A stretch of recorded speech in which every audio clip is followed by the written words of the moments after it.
오늘 이와 관련해서 우리가 주목해 볼 말씀은 방금 읽은 이사야 9장 6절 말씀 가운데 이는 한 아기가 우리에게 낳고 한 아들을 우리에게 주신 바 되었는데 그의 어깨에는 정사를 메었고 그의 이름은 기묘자라 모사라 전능하신 하나님이라 영존하시는 아버지라 평강의 왕이라 할 것임이라 그랬는데 이 이름이 5개가 나옵니다.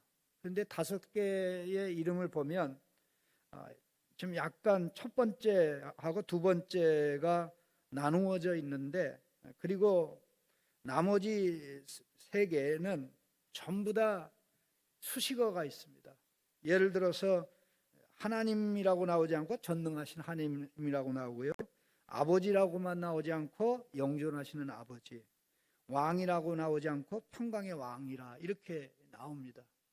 그런데 첫 번째 두 칭호만 기묘자라 모사라 이렇게 나오는데 이러한 이유 때문에 그 성경이 둘로 이렇게 번역 성경이 둘로 나눠지는데 메시아의 이름을 4개로 보는 학자들도 있고 5개로 보는 학자들도 있는데 특별히 4개로 보는 학자들은 방금 말씀드렸듯이 전능하신 하나님, 영존하시는 아버지, 평강의 왕 전부 다 수식어가 붙었으니까 앞에 있는 2개 기묘자 모사가 따로 떨어져 있는 게 아니라 이 둘이 하나다.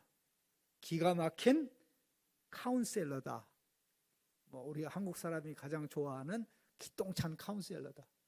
이 시대 사람들은 이 상담을 제대로 받을 데가 없습니다.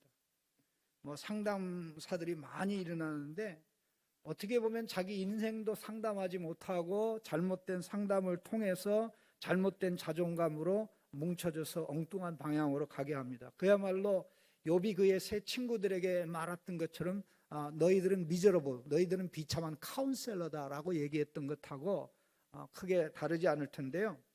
여기에 기묘자 묘사를 하나로 합치면 탁월한 상남과 모사 혹은 엑스트라 오디너리 혹은 또 여기서 더 하나 나면 슈퍼브, 어디에서 비교할 수 없을 정도로. 그래서 이 넷이 그래서 놀라운 기가 막힌 카운셀러, 전능하신 하나님. 여기서 말씀하는 전능하신 하나님이라는 말씀은 우리가 잘 알고 있는 전능하신 하나님이라는 표현하고 좀 다릅니다. 우리가 잘 알고 있는 창세기에 전능하신 하나님이라는 표현이 4번 정도 나오는데 야곱이 또 이삭이 아브라함이 경험한 하나님이 전능하신 하나님인데 그때 사용될 때 그 표현의 배후에 있는 단어는 어떤 단어냐면요, 엘샤다이입니다. 엘샤다이.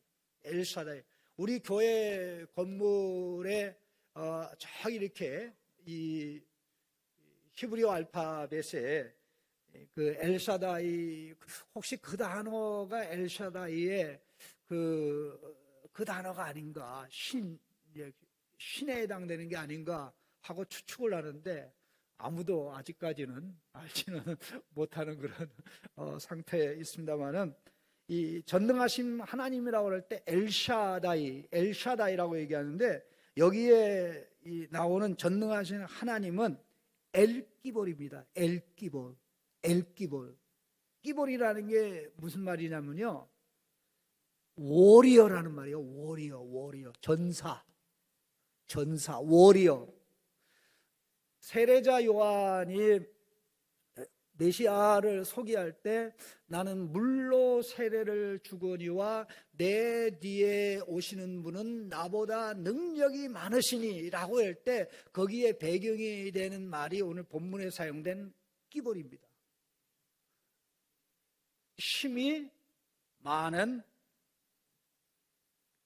워리어. 그런데 이 전사가 힘만 많고 그야말로 이 누구도 그의 힘 앞에서는 감당을 못하는데 힘만 많고 지혜와 전략이 없으면 어떻게 됩니까? 문제가 심각하죠. 그래서 지혜와 전략을 가지고 계신 분이 원더풀 카운셀러, 앞에 나오는 여기 기묘자 묘사를 합쳐서 놀라운 상담가, 카운셀러, 전략가, 누구도 그의 전략 앞에 설 수 없고 전략을 이길 수 없는데 이사야서 전체는 하나님의 역사 전략, 하나님의 구원 전략을 다 소개를 합니다. 그런데 그 모든 전략을 능히 이루실 수 있는 힘이 바로 전능하신 하나님 엘기볼입니다. 엘기볼. 전략이 있고 전략을 이행할 수 있는 힘이 있는 하나님. 자, 거기까지는 모든 어려움이 없고 다 해결됩니다. 자, 그러게 되니까 이러한 전략이 있고 능력이 있는 하나님이니까 그분이 오셔서 결국 우리에게 가져다 주실 것은 무엇입니까? 샬롬입니다. 샬롬. 샬롬은 의의 통치의 결과입니다. 7절에 정사와 평강의 더함이, 이 다스림의 열매가 평강이라는 것인데 이것이 한없이 끝없이 진행이 되는데 다윗 왕조가 회복되고 다윗 왕조가 영원하게 되는데 그가 세우신 다윗 왕조가, 하나님의 나라가 영원히 정의와 공의를 실행하게 되죠. 그 정의와 공의가 실행이 되니까 결국 하나님 백성에게 하나님의 나라에 샬롬이라고 할 수가 있는데, 이 정의와 공의를 집이라고 얘기하면 그 집 안에서 사는 자를 샬롬이라고 할 수가 있습니다. 집이 없으면 그 안에서 우리가 살 수 없듯이 의라는, 정의라는, 공의라는 이 집이 없으면 샬롬은 살 수가 없고 샬롬은 존재할 수가 없습니다. 다윗 왕조가 이루지 못한 이 모든 것을 이루기 위해서 바로 메시아가 태어나 오시게 되는데, 단지 사람이 아니라 하나님이 사람으로 오시는 것임을 아주 명확하고 분명하게, 오늘 어제 말씀드렸듯이 임마누엘, 하나님이 그저 우리와 함께 있다라는 평범한 의미가 아니라 우리와 함께 하신 하나님이다. 우리와 함께 하시는 하나님으로 오신 분이 있기 때문에 그것을 명확하고 분명하게 하고자 오늘 이 말씀을 다시 소개하면서 원더풀 카운셀러, 엘기볼, 워리어 갓, 다시 말하면 워리어 갓, 전사 하나님, 그리고 그분이 모든 것을 이루셔서 결국 우리에게 영원한 샬롬을 가져다 주시는 왕이시라는 겁니다. 그런데 특별히 오늘 하나 주목을 해야 될 부분은 바로 그분의 이름 중에 하나가 영존하시는 아버지라는 것입니다. 다른 거는 다 이해가 되는데 도대체 영존하시는 아버지란 말의 뜻이 도대체 무엇입니까? 실제적으로 여기에 사용된 히브리어 단어는 성경에 오직 여기 한 번만 나옵니다. 그래서 어떻게 되냐면은 Father of Eternity 혹은 Father of Perpetuity라고, 영원의 아버지, 영원의 아버지 혹은 영구성의 아버지, 그렇게 되는데 이 단어가 오직 오늘 본문에만 한 번 나오기 때문에 참 이것을 이해하는 것이 굉장히 어렵습니다. 그러나 이것을 이해하기 위해서 우리가 생각해야 될 것은 여기 아버지라고 불리는, 영존하시는 아버지로 불리는 분이 바로 한 아이가 우리에게 태어났고 한 아들이 우리에게 주어졌는데, 그 아이는 아들인데 이 아들은 사람의 아들이 아니라 하나님의 아들입니다. 그럼 이미 태어날 아들과 그 아들을 태어나게 하시는 이 하나님 사이에는 이미 관계가 명확하게 됐어요. 어떤 관계입니까? 하나님 아버지가 사랑하는 그의 아들을 처녀를 통해서, 동정녀를 통해서 태어나게 하시는 거죠. 그러면 임마누엘로 오시는, 우리와 함께 하신 하나님으로 오시는 메시아가 영존하신 아버지라는 것은 아버지 하나님이 친히 이 땅에 오셨다는 것이 아닙니다. 아버지가 아들을 보내셨는데 그 아들은, 아버지와 아들의 관계에서 예수님은 어떤 경우에도 아들이지 아버지가 될 수가 없습니다. 어떤 경우에도 하나님 아버지가 아들을 제쳐놓고 내가 가겠다 그러게 해서 오는 경우도 존재하지가 않습니다.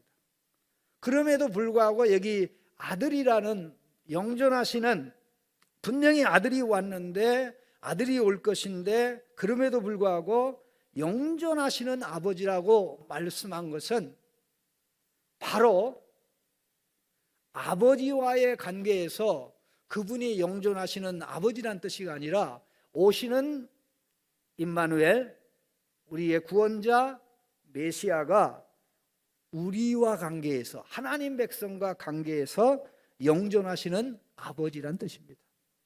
영존하시는 아버지란 뜻입니다. 이 말씀에 대한 암시는 이미 이사야, 오늘 본문 말씀에 들어있는데, 특별히 우리가 먼저 주목을 해야 될 부분은 하나님께서 이 말씀을 이사야를 통해서 주셨는데, 이사야를 통해서 이 말씀을 주실 때 이미 이사야와 그의 아들을 앞으로 있을 시대의 상징으로, 예표로 사용하셨다는 것을 우리가 주목해 볼 필요가 있습니다. 8장 18절에 이런 내용이 있습니다. 보라, 나와 및 여호와께서 내게 주신 자녀들이 라고 되어 있습니다.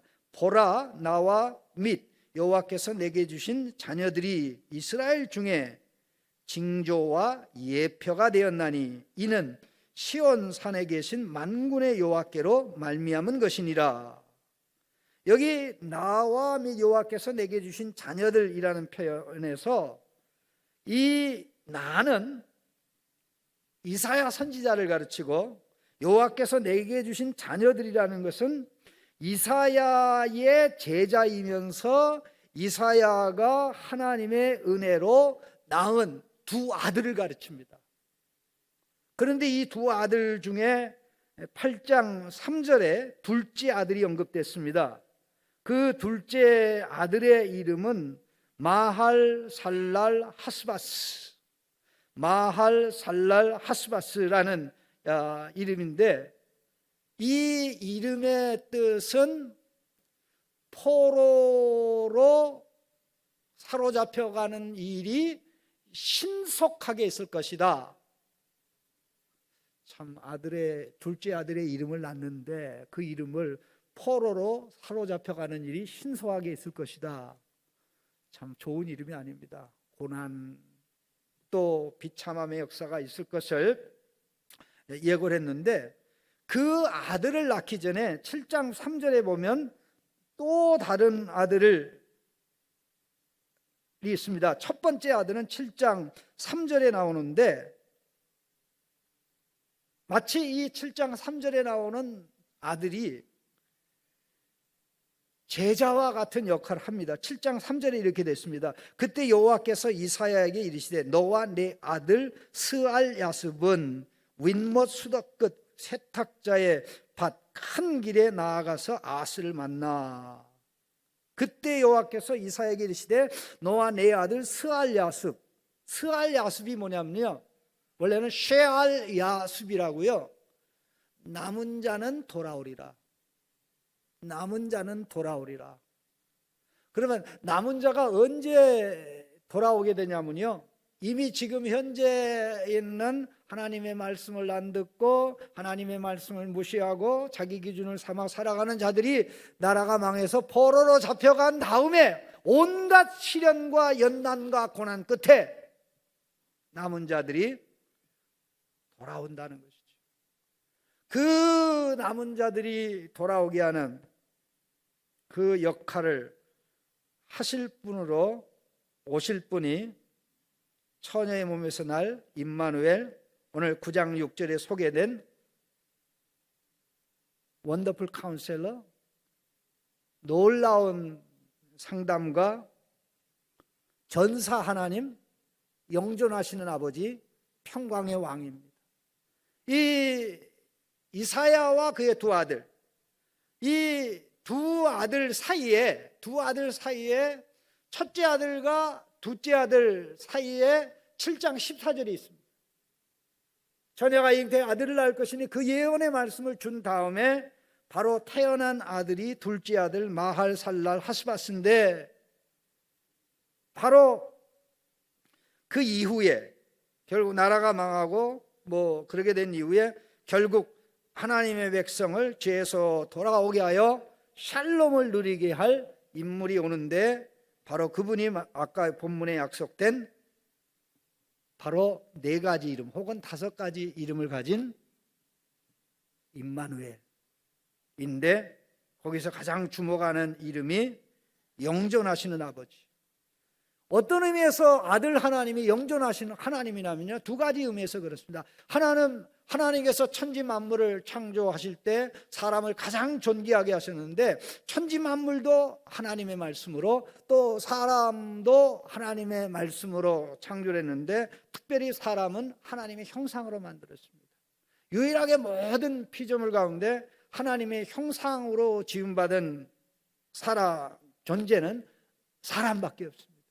그런 의미에서 말씀의 기가 막힌 작품이, 말씀 하나님의 기가 막힌 작품이 바로 우리 인간입니다. 그런 의미에서 말씀 하나님이 우리에게는 영원히 계시는 아버지가 되시는 거죠. 영원한 아버지가 되시는 말씀 하나님이 우리가 죄악에 빠졌다고 버리고 포기하는 것이 아니라 아버지의 뜻을 따라, 말씀 하나님이시기에 아버지의 말씀에 따라 육신을 입은 영원히 우리와 함께하는 하나님으로 오셔서 영원히 버리지 않고 함께하고 영광과 존귀에 이르겠다고 하시는 겁니다. 영원하신 아버지이니 포기할 일이 없죠. 영원하신 아버지이니 우리를 잘못된 방향으로 인도할 일이 없죠. 영원하신 아버지를 소개하시기 전에 원더풀 카운셀러, 전사 하나님, 원더풀 카운셀러, 전사 하나님 2가지를 언급했습니다. 그 영존하신 아버지를 모신 결과 어떻게 됩니까? 우리는 샬롬의 왕의 통치를 받기 때문에 샬롬이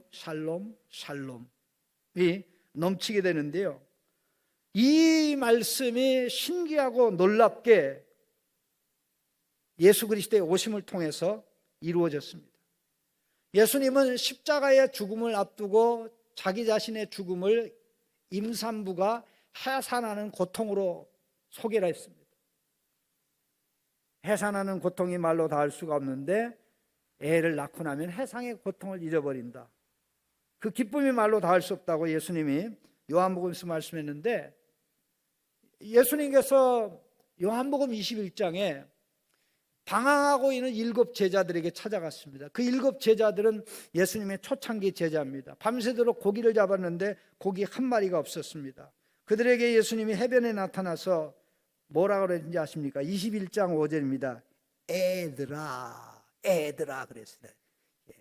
벌써 자식도 있는 제자들에게 애들아 그랬어요. 예수님은 십자가의 고초와 부활의 영광을 통해서 그들을 하나님의 아들로, 딸로, 하나님의 자녀로 태어나게 하셨음을 염두에 두고 이 말씀을 한 겁니다. 21장 5절에 예수께서 이르시되 애들아 너희가 고기를 잡았느냐. 근데 놀랍게도 이 사실을 많은 사람들이 잊고 살고 있는데 히브리서 기자는 이 사실을 연상시키면서 특별히 방금 제가 이사야와 이사야의 아들들을 앞으로 있을 그 상징을 알려주는 인물로 하나님이 쓰셨다고 그랬는데 히브리서 기자가 이 말씀을 인용을 하면서 이런 말씀을 소개하고 있습니다. 히브리서 1장입니다. 히브리서 1장 11절 보시면 거룩하게 하는 이와 거룩하게 함을 받은 자들이 다 한 근원에서 난지라. 그러므로 형제라 부르기를 2장입니다. 부끄러워하지 아니하고 이르시되 내가 주의 이름을 내 형제들에게 선포하고 내가 주를 교회 중에서 찬송하리라 하셨으며 또 다시 내가 그를 의지하리라 하시고 또 다시 볼지어다. 이게 이사야 방금 제가 읽어드린 말씀입니다. 볼지어다 나와 내 하나님께서 내게 주신 자녀라 하셨으니, 볼지어다 나와 및 하나님께서 내게 주신 자녀라 했으니, 이사야 8장 18절입니다. 자녀들은 혈과 육에 속하였으며 그 또한 같은 모양으로 혈과 육을 지니심은. 이 말씀에서 보면 메시아는 아버지가 되시면서 자식을 낳는 아버지입니다. 나와 내 아버지께서 내게 주신 십자가 부활로 말미암아 자식을 낳았죠. 그런데 그 아버지가 자식을 낳은, 십자가 부활로 자식을 낳은 아버지 역할을 하는 그 메시아가 그에게서 난 자들을 너희는 내 형제들이야. 그럴 때는 이제 예수님과의 관계에서 예수님이 아버지의 아들이듯이 우리가 예수님 때문에 아버지의 자식이 되는 것을 말씀을 한 겁니다. 자, 그렇다면 정리를 해보겠습니다. 성탄절 2000년 전에 예수님이 오시면 그가 우리를 포기하지 않고 우리의 영원한 아버지로 오신 것입니다. 그의 영원한 아버지 되심은 우리를 존귀하게 하고 하나님의 아들로 돌아오게 하고 예수님의 기가 막힌 작품으로 돌아와서 영광과 존귀 가운데 살아가게 만드는 것입니다. 예수님은 하나님 앞에서는 아버지가 될 수가 없습니다. 하나님의 아들입니다. 그러나 그가 하나님의 아들로 누리는 기쁨을 우리가 받아 누리게 하려고 예수님은 우리에게 영원한 아버지가 되셔서 오늘 우리가 어떻게 보면 십자가 부활로 하나님의 자녀로 태어나면서 예수님의 자식이라고 할 수도 있고 예수님의 형제가 되기도 하는데 이러한 놀라운 신비는 인간 언어로 다 묘사할 수가 없는 것입니다. 이렇게 오신 주님을 생각할 때 이 영광의 주님, 원더풀 카운셀러요, 전사 하나님이시여, 영존하시는 예수님을 모시고 살아가야 되겠구나. 그래야 샬롬 왕의 통치를 받는 자로 무엇을 하든지 어떤 상황에서 멋지게 살겠구나 하는 그것을 생각하면 아까 제가 말씀드렸듯이 예수 믿는 우리에게 소망이 넘칠 수밖에 없고 영광이 넘칠 수밖에 없고 능력이 넘칠 수밖에 없다는 사실을 다시 한번 가슴에 심으며 살아가게 될 줄로 믿습니다.